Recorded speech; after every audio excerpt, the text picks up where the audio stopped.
Hi, everybody. I'm Robin, and these are my reflections. And today we're here to do a tarot story time. This is a tarot adventure story game sort of situation where you read the story, and every now and then you pull some cards to further the story along. And this is done by Rochelle at Amethyst Ascension.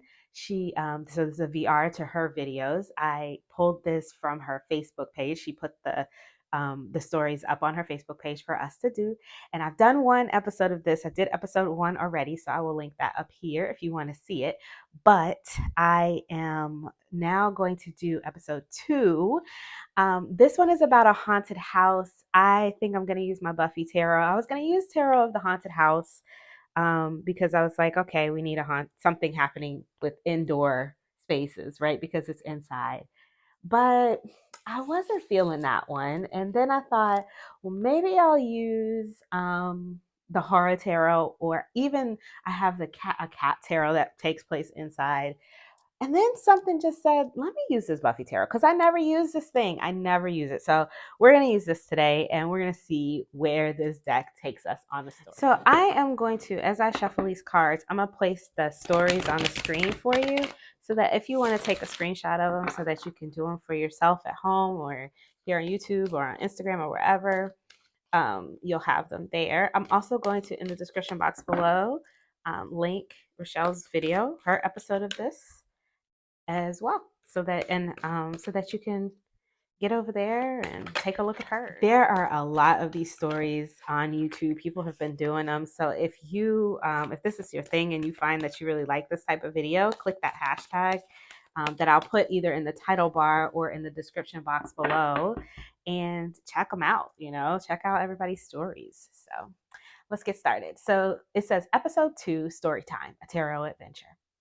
You're at home, laying in bed, reading a good book, when the lamp next to your bed starts to flicker. You lean over and try to check the cord's connection. You see that it's clearly plugged in, and then you notice that the sound machine starts playing white noise, and then ocean sounds switching back and forth. You get out of bed and start toward the breaker box, thinking there is some sort of energy surge or electrical issue to that outlet. As you open the door to the hallway, you're surprised to see all the lights in the hallway and landing are flickering too. You become alarmed, and a thought runs through your mind. Draw 3 or more cards to rationalize what you think is happening. Okay, so let's draw 3 cards to see what I think is happening. So I've got the 3 of Swords. No, this is the 3 of Wands, the 9 of Pentacles. I was just counting here. 1, 2, 3, 4, 5, 6, 7, 8. Where's the ninth pentacle? Oh, here. 9. I was like, how's that 9 pentacles? Okay. Sorry. All right. So we got the 3 of Wands, the 9 of Pentacles, and the 6 of Pentacles. So what do I think is happening? I think that, let me see. So we've got energy surge. So there's energy building up, obviously, in my home. Maybe it's an ancestral home. So maybe I'm thinking that somebody from the past or someone who has lived in this house before is trying to contact me. Maybe this house was left to me, or, it's not just a random apartment that I'm in here. This is some sort of house that has been built upon by other people. So it's been built upon, it has been lived in, it has been, worked on and everything by other people. And that energy, that beginning of that energy surge that's starting right now, is coming from the past energy of people who have lived in this house and worked on it and cared for it and feel proud of the house, and they want to tell me something. So I think that's what the thought that has come through for me. So then it says, you stop for a second to process everything around you before proceeding to cautiously head down the stairs, trying to remain as quiet as possible. As you turn the corner of the second floor landing, you stop and start to panic, noticing that the front door is open and the lights are flickering all down the stairs also. You hear a faint sound coming from the kitchen and realize it's the electric can opener going off. You reach into the second floor closet, slowly, trying to remain as silent as possible, and grab the baseball bat that you lovingly named Lucille. With Lucille in hand, you proceed down the stairs, heading for the kitchen, trying to avoid the creaky spots on the old farmhouse floor. As you turn the corner to the kitchen, you see it. Draw cards to describe what you see. Oh shit, what did we find? The world. Oh my goodness. So I don't know. Is it like an atlas or maybe some sort of encyclopedia there that I see found on the steps? That's like the story of some part of the world, or maybe some sort. Oh, maybe it's a globe. Maybe I find a globe on the steps. And then it says, draw cards. Number 2, draw cards to describe what you should do next. Okay, so I found a globe or some sort of map maybe on the steps. Oh, maybe it's a map because the Fool is what I pulled here. So if it's the Fool, then, and I got also the 3 of Cups. So I'm thinking call my friends and go on a little journey and follow this map, right? Like, let's see what this map is trying to tell us. So we found a map, and the next steps are to go on an adventure. Let's see what these people who have lived in this house before are trying to tell us. They've revealed this map to me. I don't know why they didn't reveal it to anybody else, but they've revealed it to me. And I'm about to call my friends, my little Scooby gang, and we're going on an adventure. So it says, draw cards to finish out the story of why. Why did they reveal this map to me? So this is an old farmhouse, right? It said, so how come me? Why? Oh, because they think that maybe they think that, hmm, maybe they think that I have, I can understand things and in the way that someone else couldn't, and then show others. You know what I mean? Like they want to show me something that I can then give the information to others in a way that they can understand it without being afraid or without feeling like the house is a threat to them. Maybe I can sort of be that sort of.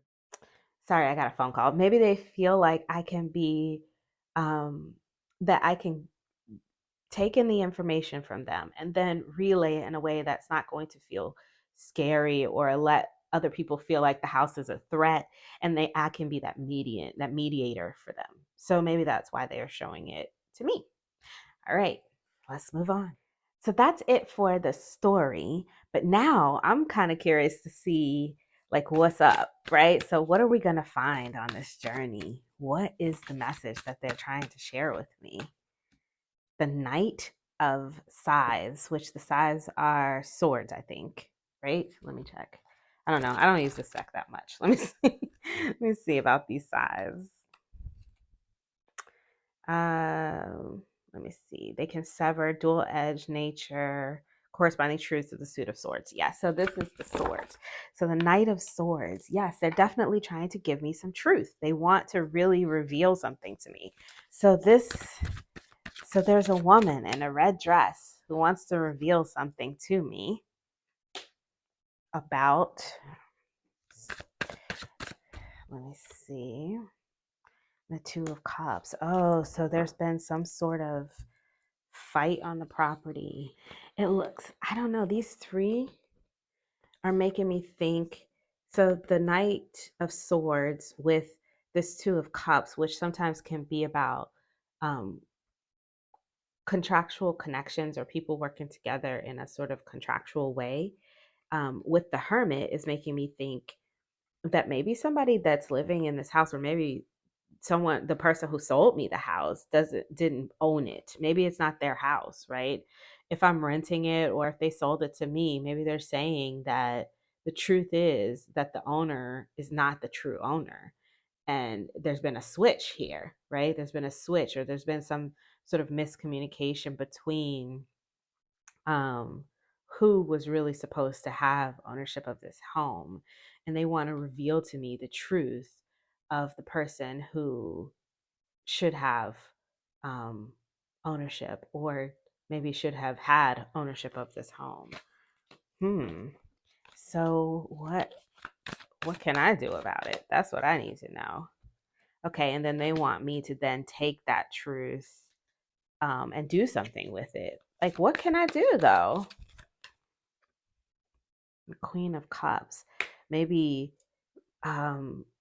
let them know, because maybe they didn't know that they have a home available to them, or that maybe they really could use something like this and they didn't know that they had a home, or they didn't know that they belong to this, that this property belonged to them, and they want to reveal to me maybe the deed or some sort of birth certificate hidden in the walls or something. You know what I mean? Like something like that. I'm thinking about the show I used to watch where they were trying to find the birth certificates or some sort of something hidden in, they thought was in the walls, but it actually wasn't there. And it turned out that what they find is that the person who owned the building didn't really own the building, because she wasn't really her birth certificate revealed that she wasn't the heiress of the building. And I feel like that's the kind of thing that they're trying to reveal here. And maybe the person who is the heiress or the heir of this property um, needs it more. Yeah, needs it more than the person who actually owns it. So it could be really helpful to them and make them feel, help them financially, or even just help them feel like they have a family that they didn't know that they had. So they want me to find this, and then there, bring it, be the median between it, bring it to this other person without alienating the person who actually owns it. Maybe bring them together, maybe they're family and they don't even know it, but not but maybe if they had revealed it to the person who actually owns the building, they would, not take it well or something like that. So they want me to be a mediator here and try to help them come together, because this other person, who is the person who should be owning this and maybe is the heiress of this farm, is out in the cold right now, needs family or needs money or whatever, and could really use it, and the ancestors want her to have it, but they need me to be the mediator to maybe help. Or maybe the other person, the person who really owns it, knows and won't give it to her, so they want me to then take it to, have the papers drawn up, the contract drawn up, right? So I don't know, but this sounds like a lot of work for a house that's not mine. I don't know if I'm in, I don't know if I'm taking on this what will happen if I say no? What will happen if I say no? If I don't go on this journey? Because this sounds like getting in other people's business. Seven of Pentacles, nothing. They'll just wait and find somebody else to do it. So that's fine. That's what we'll do. I choose no. I'm not going. I don't like getting in other people's business. So I'll leave you guys with that. I hope that was enjoyable for you. If you like this video, please give it a thumbs up. If you want to see more from me, you can subscribe. I release videos every few days regarding tarot and oracle. This is the Buffy the Vampire Slayer tarot deck. I'll post the link in the description box below where you can pick it up if it's something that you want to add to your collection. And until I see you guys next time, stay safe and be blessed. Bye.